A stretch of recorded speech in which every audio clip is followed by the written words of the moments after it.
Hello, everyone. I'm Janet Salmons, Methods Guru for Sage Method Space. And I'm joined here today by Rhys Jones, author of Essential Math Skills for Exploring Social Data. But before we get started, if you are new to Method Space, this is a community hosted by Sage Publishing, and we're interested in all things to do with designing, conducting, analyzing, writing about research, and sharing our results in all kinds of ways that will hopefully create meaningful impact.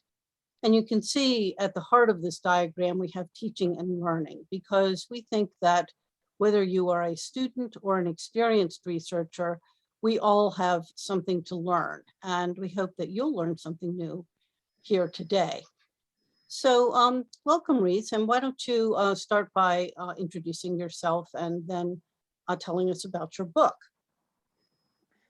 So, thank you so much, Janet, for inviting me along to chat. I'm really excited. So I currently work at University of Surrey. I'm Associate Dean of Education. But immediately prior to that, I worked at Auckland University for the last 4 years in their stats department. And a lot of my job was trying to bring alive the excitement, enjoyment, and passion that I feel for teaching data, teaching stats, and teaching quant methods. I would say before that, I worked in the School of Social Sciences at Cardiff University. And a big part of my role there was to develop courses, transitional courses for students who want to come into university to do something called social analytics, which is the exploration of social processes using data and using quant methods. I actually I see myself as a bit of a jack of all trades. I don't want to say master of none, but I originally trained as a biochemist, as a biologist. And as I went through my career, I kind of moved increasingly into the social sciences and did my EdD using mixed methods, but mostly Fraser experimental methods in education and educational research. So I'm really, really excited about using different disciplines and seeing how they can be used and drawn upon to bring subjects alive and really get to know what they're about. So my book, it was interesting how it kind of came about. I was asked to do some work for Andy Field's book on discovering stats using SPSS. And they really wanted a set of maths diagnostic questions for people who need to use quant methods to help them build some of those. At the time, we called it basic math skills, but we decided to change that and call it essential math skills. And we chatted together, me and the editor at Sage, and we said, well, why don't we write a book about it? Why don't we do a whole book? Because I think a lot of the time, sometimes lecturers and people overestimate young people and people new to this type of research, underestimate the essential math skills that are needed to really get to grips with the subject. And a lot of it is wrapped up in perhaps phobias that people might have from when they did maths at a younger age. Or it might just be a gap that they've had and they haven't done any what they perhaps call formal maths prior to university. And we know people that in particular who go into social sciences, often they don't want to do quant or use numbers. So there's lots of reasons, but the thing that I really try and communicate with people who are new to research and doing research, particularly students who say doing their dissertations and their final year projects, is that I don't know how you feel, Janet, when you're supervising students, but I remember at Cardiff University, and I'm guessing this happens quite a lot. Students will often think of a topic they want to investigate and just jump to the methods and say, I want to use this method. Right. And they don't think about, okay, let's look at the research questions first, and then think about which would be the best methods to use to answer those questions. So a lot of the time we'd have students saying, I want to do semi-structured interviews, and they went off and do their interviews, and a lot of them wouldn't even choose quant methods when sometimes it was probably the most appropriate thing to do. And well, I think, I mean, as a qualitative methodologist myself, I mean, you still need to be able to understand the literature of all kinds and, other kinds of background information to establish the scope of the problem and the nature of the problem. And so, if you just kind of, you can't, I think on both sides, I mean, in some ways, I think that, say, for example, for a quantitative researcher, needs to pay more attention to qualitative so that they're getting that other side, and that for qualitative researchers need to, have the skills to be able to understand and interpret, a wide range of materials, because sometimes that will help to really surface, the kinds of problems that should be studied. So if I know, I would always ask my students, well, what is this, a new problem, or is this a well-known, established, long-standing problem? And you wouldn't know that if you are not able to really, dig into the full literature. Yeah, exactly. And yeah, I completely agree with you there, Janet. I think it's really, if you can draw on the strengths of different methods and use them together, I mean, that's another skill in itself, another set of skills, but that makes research very powerful, which is great. But I suppose what we saw, particularly in the UK, in social sciences, a bit of a antipathy towards quant methods. So that one of the reasons why this book was created was to try and help with that and try and get students to see the benefits, and perhaps try not to see it as entirely mathematical, because statistics and quant methods is quite different to mathematics in itself. Yeah. So the book itself, the reason we called it essential was we didn't want to put people off calling it basic, because that has the wrong connotations, and on top of that, I'll come into tips a bit later, but I myself have done this sometimes and have to be really careful when I'm teaching some of these things, and try not to say you would have done these at this age in school, or right? And I think as lecturers, we all sometimes, we're bound to have presumptions on our students' ability, and I think particularly with some of these essential math skills, it's easy to overestimate some of them. Right. Or that when you were exposed to them before, you didn't really get a sense of, say, how they could be used. Exactly. Yeah, that's right. Yeah. And a lot of these skills, I think that, and these pictures, I think really, I myself was not great at maths in school. It's one of those things that didn't come naturally to me, but I'm a bit of a slogger. So I recognized that I needed to develop my math skills. And it's things we need for life, right? You need these things to live a lot of the time. And as you were pointing out, I think people use a lot of these skills every day, but they don't explicitly use them. I don't think they see them as math skills.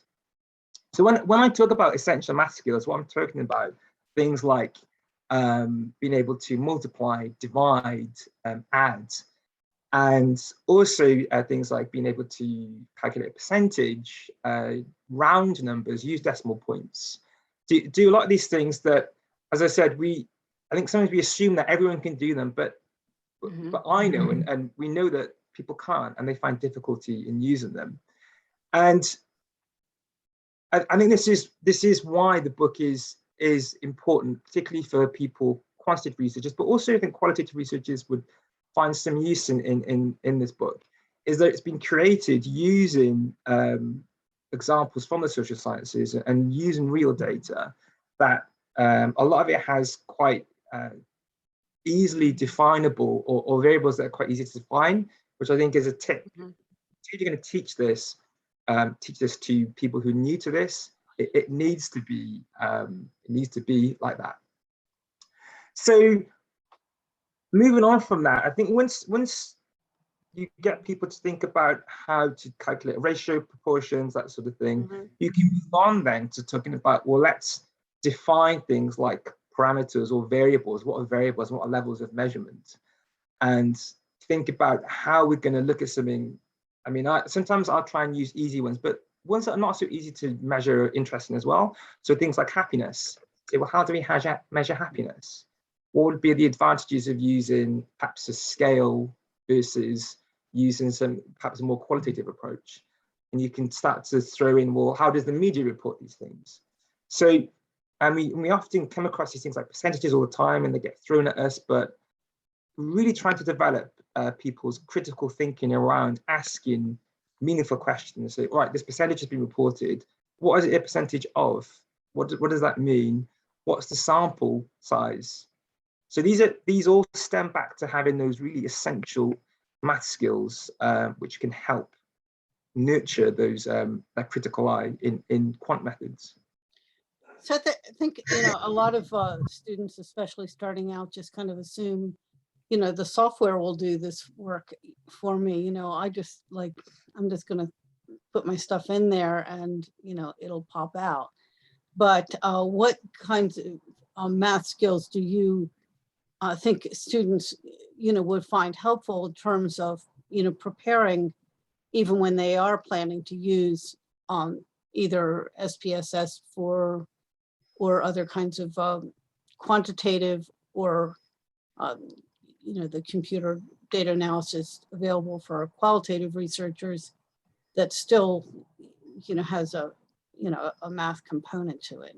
Yeah, that's a really good question, Janet, and I'm glad you answered that, asked that, because I think sometimes with something like quant methods, there's this perception that it's some of it's right and wrong, and some of it's shades of grey, and that kind of can be unsettling to some people, particularly for two reasons. So the parts that we think are right and wrong, I think that naturally creates anxiety in people because they think this stuff needs to be right. And there's some things when we look at data where we can say, well, okay, I've got this variable, say I'm looking at the weight of something, and this is the way I can display it, I can visualize it like this, I can work out the mean, look at the variability of the data, and some of those things are going to be right and wrong. But then there's other elements when we start to move on to more advanced quant methods, which become a bit more grey, and that in itself can throw people off. But a lot of the times, some software won't tell you if what you're putting in is, and choosing certain tests is the right thing for it, or say, I want to stick in data looking at weights, I'll click on a bar graph, or I'll do something, and it won't always tell you if what we're doing is right and wrong. And it's having those skills to be able to say, well, I've got this variable and I've got these levels, and this is how it's been defined. What can I do with this? And a lot of the time, you really need a human, a person, to be able to make those decisions and make that.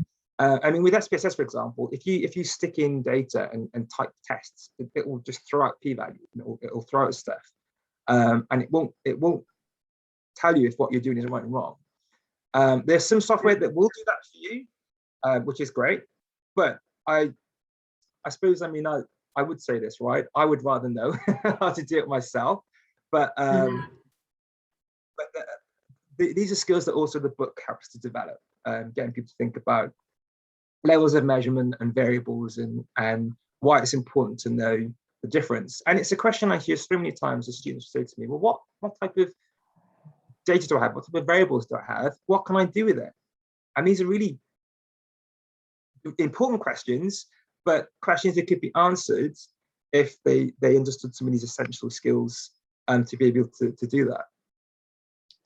So what tips do you have for faculty or research supervisors who want to help their students through this learning process? And of course, your book is a student workbook, but you know, what do you suggest for the faculty or research supervisors?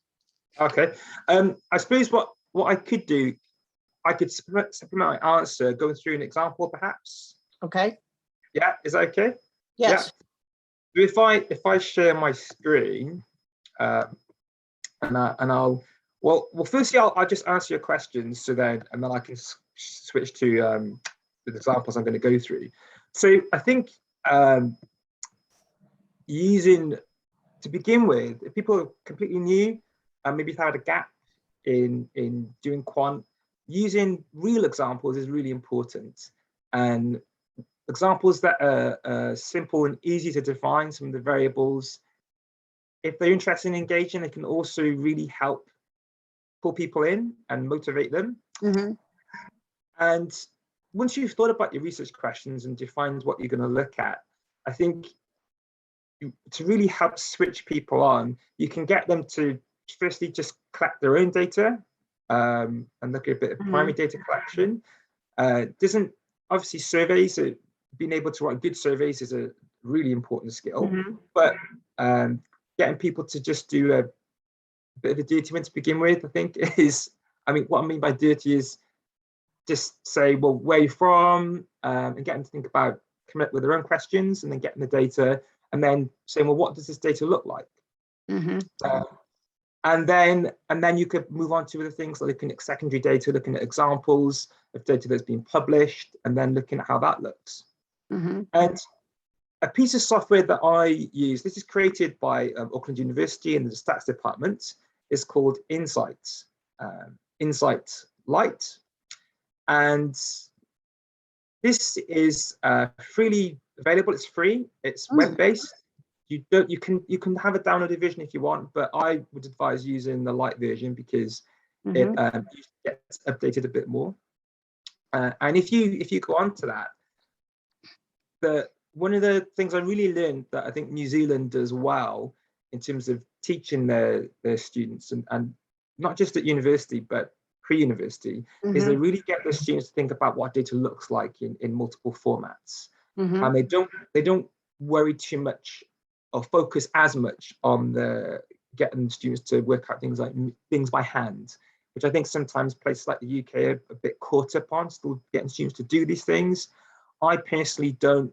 Particularly if you're working with huge samples and big data sets, you'd never get people to work these things up by hand. So I personally don't think there's any added value in doing them by hand. If anything, it will mean that you're more likely to make mistakes, right? So I think using software is perfectly fine to do things like work out mean. But if we can use Insight, and if I just click to import data, and my book has a lot of data sets that are freely available as well. A lot of them are collected from government websites, just picked up from across the planet. And I'll show you one example of a data set that I got students to collect. I got from students. So I just asked them, where are you from? A few different kind of simple questions. Which town are you from? Things like that. So once you upload it, you'll know it's got there because you'll see it in a table form here. If you click on to visualize, you can see it will show you, it will decide what type of variable you have, and it will create the plot for you.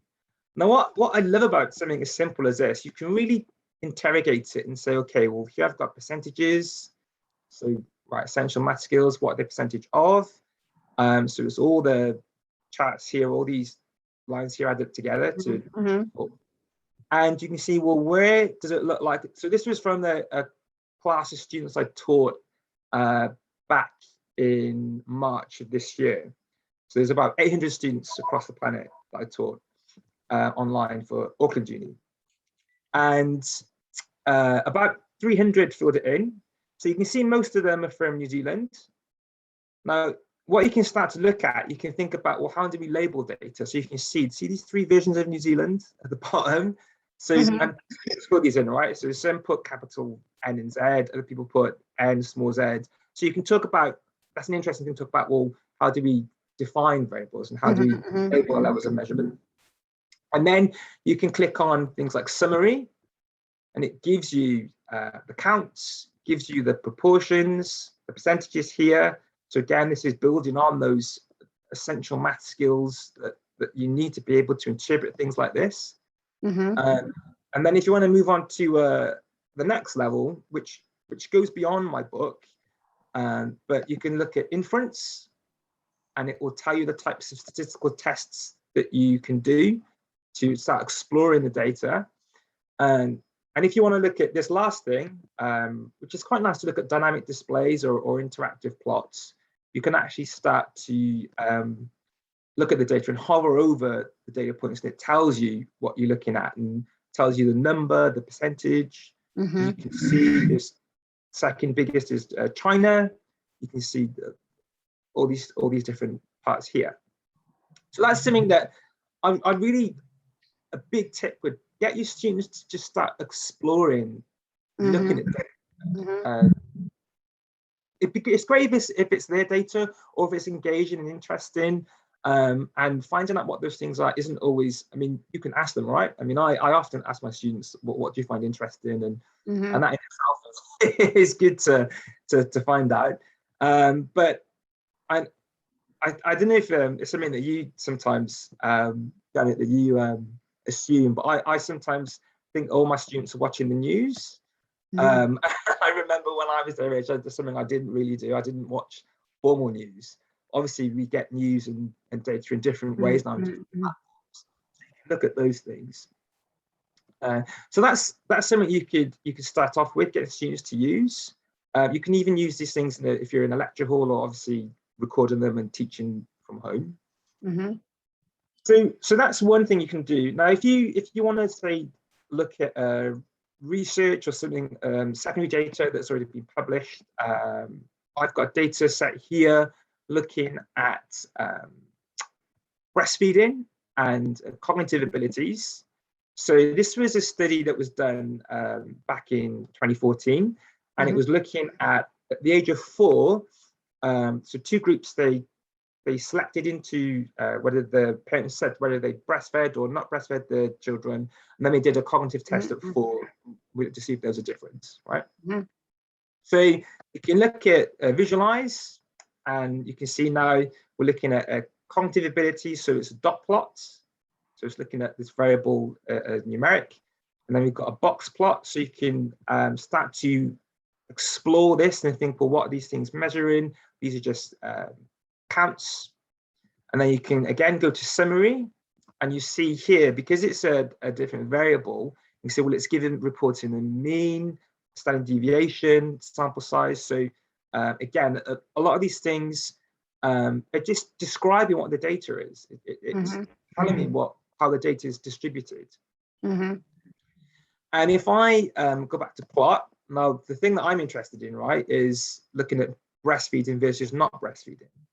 So if I click on feedings for my second variable, now we can see that here's the two groups, and you can see just by visually looking at the data, you can see, well, this not breastfed looks like the median is slightly lower than this breastfed group. So, and then we can go into summary and look at the actual specific values. And then if you really want to go to town, you can go off and do your inferential stats and look at p-values. But you can see that this builds on being able to look at using essential math skills and being able to see, well, look, these are what's the mean, what does standard deviation mean, what's a sample size? And as I said, I don't think you need to get students to do these things by hand for them to understand what they are. You can explain to them what they are, right? And then you can show them what they are, looking at plots and things like that. And to me, that's much more meaningful. And I think it also will engage students a lot more than making them do things by hand. Right. Well, an interface like this, I mean, it's kind of, it draws your curiosity to say, well, you know, what else can I learn from this data?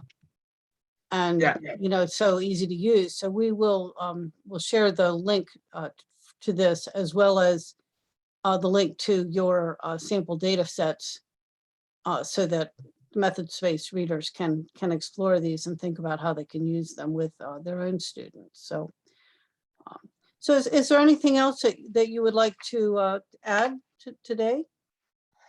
I suppose the only other thing that I'd just like to mention that I think what really engages students is to, once they've started kind of playing around these things and having a bit of a discovery for themselves and looking at what they find interesting, but also thinking about other things, is to get them to think about those really important skills in terms of how to tell a story with data and how, and those skills in particular. The essential math skills are important, but when you try and combine that with literacy skills and inserting numbers and data into text, and that's not easy to do, but that makes it much more powerful. And then you start to look at communicating data, which is a really important skill as well. It's something that I'm working on at the moment in a second book, but just thought I'd mention that. Looking at essential skills in statistical literacy, but a lot of that will build on things from this book. So looking at how the importance of essential math skills and how they build into the bigger picture. Right. Well, thank you so much for sharing all of this with us, and we'll look forward to exploring these ideas in more depth throughout the month. So thanks, and we'll take a further look at some of the resources that are available open access. Thanks, Janet.